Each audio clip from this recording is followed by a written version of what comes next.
ఎలా ఉందన్న కల్కి అన్న అన్న కల్కి సినిమా ఇది మాత్రం నిజం చెప్తున్నా. ఒక్కటే నాకు బాధ కలిగింది ఏంటంటే అమెజాన్ ప్రైమ్లో యానిమేషన్స్గా రిలీజ్ చేయడం అనేది నాకు చాలా బాధ కలిగింది. సో దీని గురించి నేను సినిమా ఆల్రెడీ ముందే చూసేసాను, ఒక ఫీలింగ్ వచ్చింది నాకు.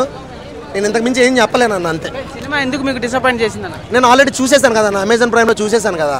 అమెజాన్ ప్రైమ్ ఏదైతే ఉందో సినిమాలో కూడా అదే ఉంది. అంతే ఉందన్న, ఇంకేముంది, అంతకుమించి ఏం లేదు. అమెజాన్లో ఏంది యానిమేషన్ చూపించారు, ఇందులో రియల్ ప్రభాస్ని చూసాం. రియల్ ప్రభాస్ని మనం ఎప్పటి నుంచో చూస్తున్నాము. అంటే సినిమా బాగాలేదని నేను అనట్లేదు, కానీ కొంచెం యానిమేషన్ మూవీ కింద అమెజాన్లో ఇవ్వకుండా ఉంటే బాగుండేది. ఇది అయిపోయిన తర్వాత కాల్తో 1 వీక్లో 10 డేస్లు ఇచ్చుకుని ఉంటే బాగుండేది నా ఫీల్. కాదండి, సో క్యారెక్టర్ చేయగలుగుతారు ఎవరైనా. ఇప్పుడు ఏంటంటే సీనియర్ యాక్టర్ కన్నా సో కంప్లీట్ డిఫరెంట్. సో అదొక సీనియర్ యాక్టర్, వీళ్ళు కొత్తగా అప్కమింగ్ యాక్టర్ కూడా. సో వాళ్ళని మించి చేస్తున్నారు వీళ్ళు కూడా. ఇలా పవర్ఫుల్ యాక్టింగ్ ఉంటుంది కదా, ఆ రేంజ్లో ఉంటుంది. మనం సాయి కుమార్ గారిని ఏ రేంజ్లో ఎక్స్పెక్ట్ చేస్తాము, కంప్లీట్ డిఫరెంట్ యాక్టర్. ఇప్పుడు యాక్టర్ నుంచి మనము కొత్తగా ఎక్స్పెక్ట్ చేయాలి. ఇప్పుడు అందరూ ఏమంటారు, ఒక బోల్డ్ క్యారెక్టర్ అలానే వస్తుంటారు కదా. దీంట్లో కంప్లీట్ ఒక మన దేశం పట్ల రక్షించే అమ్మాయిల పట్ల తీయడం అనేది చాలా కొత్తగా అనిపించింది.